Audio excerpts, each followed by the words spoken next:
أعوذ بالله من الشيطان الرجيم. بسم الله الرحمن الرحيم. ننزل القرآن ما هو شفاء ورحمة للمؤمنين. সকল প্রশংসা সে রব্বুল আলামিনের, যে রব্বুল আলামিন আমাকে এবং আপনাকে এবং সকল মানুষকে সৃষ্টি করেছে। সে রব্বুল আলামিনের প্রতি শুকর আদায় করি, সকলেই বলে আলহামদুলিল্লাহ। প্রিয় দর্শক ভাই ও বোনেরা, আজকে যে তদবিরটি নিয়ে হাজির হয়েছি, এই তদবিরটি কিন্তু অত্যন্ত গুরুত্বপূর্ণ একটি তদবির। এখান থেকে দেখতেছেন যে চলার পথে হঠাৎ শরীর বন্ধ করার মন্ত্র ও তদবির। আমরা বিভিন্ন সময় বিভিন্ন জায়গা মাঝখান দিয়ে আমাদেরকে যেতে হয়। বিভিন্ন সময় অন্ধকারে আড়া জঙ্গল বাসপ বা ঝোপঝাড়ের মাঝখান দিয়ে যেতে হয়। সেই সময় হঠাৎ করে আমরা অনেক কিছুই দেখতে পাই বা ভয় পাই বা অতিরিক্ত ভয় পেয়ে থাকি, বা ওইখানে যদি আমরা হঠাৎ করে কোনো জিন বা কোনো সাপের আক্রমণের কবলে পড়ে থাকেন, বা যে কোনো সময় যে কোনো শত্রু কবলে পড়ে থাকেন,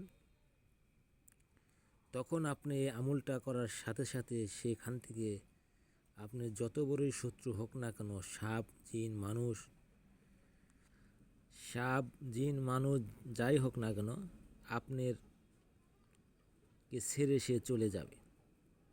তার এরকম সাধ্য নাই, শক্তি নাই যে আপনার সামনে এসে আপনাকে ক্ষতি করতে পারে। আমি চ্যালেঞ্জ দিয়ে বললাম, আমি ইউটিউবে অনেক ভিডিও দিয়েছি, সবগুলাতেই চ্যালেঞ্জ দেই না, কারণ সব কিছুই করার মালিক আল্লাহ তাআলা। এটাতে আমার আত্মবিশ্বাস রয়েছে বা নিজে কাজ করেছি, অনেককেই দিয়েছি, এই জন্যে আমি আপনাদের মাঝে চ্যালেঞ্জ নিয়ে হাজির হয়েছি। এই তদবিরটি আপনারা অবশ্যই করে দেখবেন। তদবিরটি করার পরেই আপনারা এর ফল ভোগ করবেন।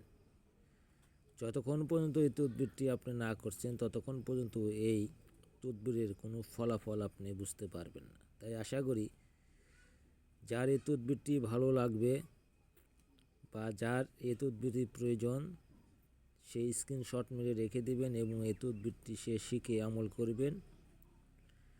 আমি এই তদবিরের যে মন্ত্র রয়েছে, মন্ত্রটি আপনাকে আমি বলে দেব, আর এই তদবিরটি কীভাবে করবেন সেই বিষয়টাও আমি আপনাদেরকে বলে দেব। প্রথম অবস্থায় যখন আপনি আঁধারে অন্ধকারে আপনার বাড়ি থেকে বিভিন্ন জায়গায় গন্তব্যস্থলে চলার জন্য আপনি বাহির হয়ে যাবেন, তখন আপনি হঠাৎ করে যদি পথের মধ্যে আপনার কোনো শত্রু আক্রমণ করে বা জিন আক্রমণ করে বা সাপে আক্রমণ করে, তখন আপনি যদি কোনো যানবাহনে থাকেন, যানবাহন থেকে নেমে যাবেন। নেমে আপনি মাটিতে একটি ফা অক্ষর লিখবেন। আমি যে অক্ষরটি লিখেছি দেখছেন, ফা অক্ষর মাঝখানে কিন্তু লিখে দিয়েছি বসবেন এইখানে, মানে ফা অক্ষরের মাঝখানে আপনি বসে যাবেন। বসে উপরে যে মন্ত্র রয়েছে, আগে চলে আলী পিছে চলে কালী, আমার যত শত্রু আছে খায়া ফেলাই কালী। আমি আবারও বলছি, আগে চলে আলী পিছে চলে কালী, আমার যত শত্রু আছে খাইয়ে ফেলে কালী। এই মন্ত্রটি আপনি 3 বার পাঠ করবেন। 3 বার পাঠ করে হাতের মধ্যে ফু দিয়ে আপনি শরীরটা হাত দ্বারা পোষ মেরে দেবেন। আপনি যদি আমলটি 3 বার করতে পারেন, আপনার সামনে এমন কোনো শত্রু নাই যে আপনাকে ক্ষতি করতে পারে। আপনি বাড়ি থেকে বাহির হয়ে গিয়েছেন, আপনার শত্রু আপনাকে ফলো করছে, আপনি কোথায় যাচ্ছেন, কি করছেন, আপনাকে কোন জায়গায় মারা যায় বা কোন জায়গায় আপনাকে ক্ষতি করা যায়, কোন দিক থেকে আপনাকে ঘায়েল করা যায়, শত্রু আপনার পিছু পিছু লেগেছে, কিন্তু আপনি শত্রুর ষড়যন্ত্র চক্রান্ত ধরতে পারছেন না।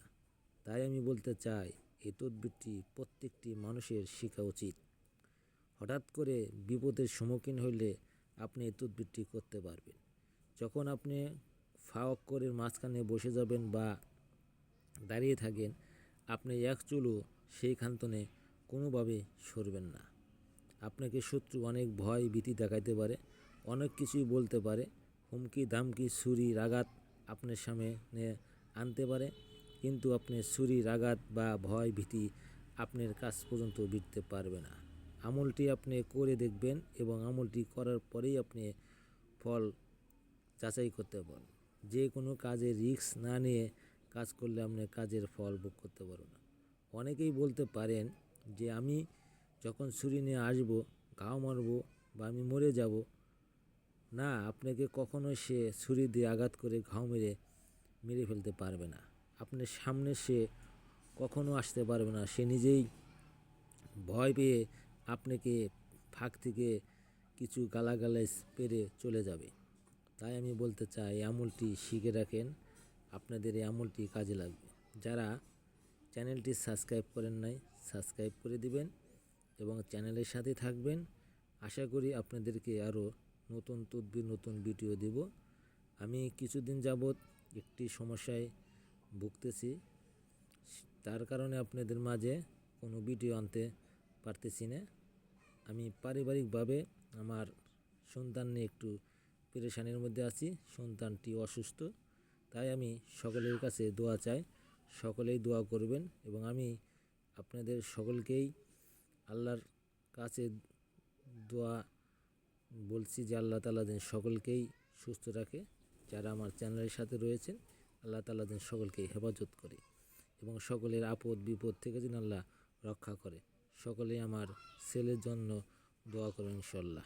আসসালামু আলাইকুম।